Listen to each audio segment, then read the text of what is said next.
Well, this last week in the headlines, Donald Trump, Hillary Clinton, and of course we've got health care in Arkansas on the horizon. Here to talk politics, our two Talk Business and Politics contributors. We've got Michael Cook and John Burris. Gentlemen, thanks for being here. Thank you. Let's start first with Donald Trump. Probably the most dominant news story of the week. Donald Trump wanting to ban Muslims in America.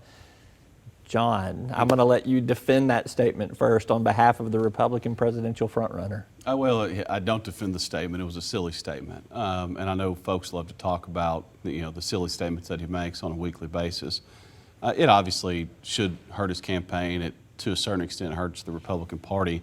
But he hasn't won an election. He's never even won a Republican election of any kind. He's a Democratic donor to Hillary Clinton, most of all. I know that it's fun to obsess over, and liberals love to, but the reality is he's not going to be the nominee. His rise and where he's staying isn't so much a factor of the content of his statements, I think, as much as just in a field of 20 or so candidates, he seems to be the one saying what he means. So it's celebrity culture. The bubble's going to pop at some point. In the meantime, it probably hasn't popped yet because we talk about it all the time on shows like this. There you go. Michael Cook, how does it play with the Democrats? It's amazing, his rise. He's been on top for almost 4 straight months, if not longer. In every poll, he's at number 1, number 2, actually number 1. I think he's really, unfortunately, he's tapped into this racist, xenophobic strand that runs the Republican Party base. I mean, when he says that we should ban Muslims from entering this country, and not only is he saying it, but Republican primary voters are responding to it, and his numbers go up. There was a time where I kind of thought, like Representative Burris did, that he would disappear, the bubble would pop. Now I'm starting to think he probably will be the Republican nominee for president. He's winning in every poll. He's up in Iowa. He's up in New Hampshire. He's crushing everybody, and it's amazing that this guy may be the nominee, which then probably means Hillary Clinton's our next president. Well, now I'll give you a chance to defend. He probably doesn't represent all Republican primary voters, as Mr. Cook just insinuated, but what brings him down eventually, John? What eventually pops that bubble? He doesn't have big leads in early states. The field's going to dwindle. I mean, when it's a field of whatever the size is now, 10 or more, it's easy for a guy like him to have a plurality, but he'll never have a majority, and he's not going to win the early states. So it's going to be probably a slower decline than what I would like to see and what virtually all Republicans would like to see. But there's going to be the decline, and he's not going to be the nominee. Meanwhile, you've got a literal socialist getting 1 out of 3 of every Democratic vote. So no one likes to talk about that. Over there, But socialists used to, when we call Barack Obama a socialist, people would criticize and say, no, he's not. Now you have a literal socialist running as a Democrat. We all know for a fact Hillary Clinton's going to be the nominee. But we're not so certain about Donald Trump. I mean, there is a scenario where he could be the nominee of the Republican Party. In fact, it's amazing how if it's not Trump, then it may be Ted Cruz who seems to be rising, which would be another boon to Democrats. He's so far. He's like Richard Nixon, but without the charm. Yeah. How does Hillary Clinton not get the Democratic nomination? She does, but my point is that both parties have their strand of odd things happening this cycle. Donald Trump is standing out because he seems to be speaking his mind in a crowded field.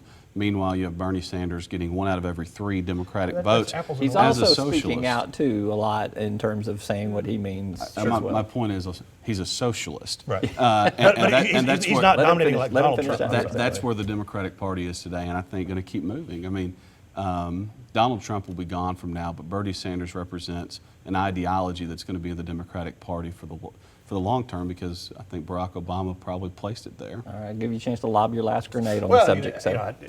Sanders is a socialist. He's not a Democrat, but he is talking about things that people are responding to in terms of income inequality, how our wages are too low, about private corporations are sticking it to us all the time. So that is resonating well among Democrats. But the bottom line is, he's like Mike Dukakis. He's going to fade fast. He's not going to be around. Hillary Clinton's the nominee by late February. We'll never hear his name again. I thought Paul Tsongas would be a better comparison there. So this question for on the GOP front here, there have been some articles this week about a potential brokered convention. Do you think it goes to that? Do you think that there could be a brokered convention, which we hadn't seen really in our lifetime? I mean, it's been got to go back to the 60s almost, I think, for something like that. The party rules and structure, Michael knows this, are so archaic. I mean, even if there is, it's not so much symbolic of any sort of broad mood of the electorate as much as it's just the way that party delegate system works. If there is, they'll handle it, but Donald Trump's not going to be the nominee. He's going to make it as painful as he can because that's who he is, but he's an anomaly who can do that. I doubt it'll be a brokered convention, but as I said, if there is, it's going to be more because of the system, not because of Donald Trump. You know, it's us political junkies' dream every 4 years to have a broker convention, because the last time it happened was 76. Okay. Remember that between Reagan and Ford, when it went all the way to the convention. I was a young wee lad, but yes, I do. But since then, it's always been a set affair who's going to be the nominee. I don't think it'd be a brokered convention, but it wouldn't surprise me if it goes all the way toward the end in terms of somebody getting enough delegates to win it. All right, real quickly before we have to fade out here at the end of the show, let's talk about health care in Arkansas. This, I guess the end of this next week, we're going to see some recommendations from the Legislative Task Force. I know, John, you've been very plugged in on this. Michael, there's obviously all kinds of ramifications. Does the private option remain but just not be called the private option, or does something much more transformative happen? I'll let you go first, John. I think more transformative, and I mean, that it may not be immediate. I don't think anything's going to come out of the task force next week that's going to be a brand new idea, but it's just going to be continuing down the path of state-based innovation, minimizing the damaging effects of Obamacare, and I think that's where the governor has said he wants to go. Senator Henderson and Representative Collins are doing a good job of steering that discussion, but it's a slow one. 30 seconds. It seems like it's just a slight brand change. You know, change the name, push and pull on the sides, but keep the central program. It is a wildly successful program. I mean, we have dropped the uninsured rates in the states. One of the architects. One of the architects of it. I mean, it's a successful program. Some people can't stand that fact, and so if they've got to change the name and do some rebranding, fine, whatever. At the end of the day, as long as these 200,000 plus people get to keep their health care and have access to good doctors and nurses and hospitals, I don't care what you call it. We will be talking about this a lot in next week's program because the recommendations will hopefully be pulled together there. John Burris, Michael Cook, thank you both very much. Appreciate you. And thank you for watching. That is all for this week's edition of Talk Business and Politics. Tune in next week. Until then, take care.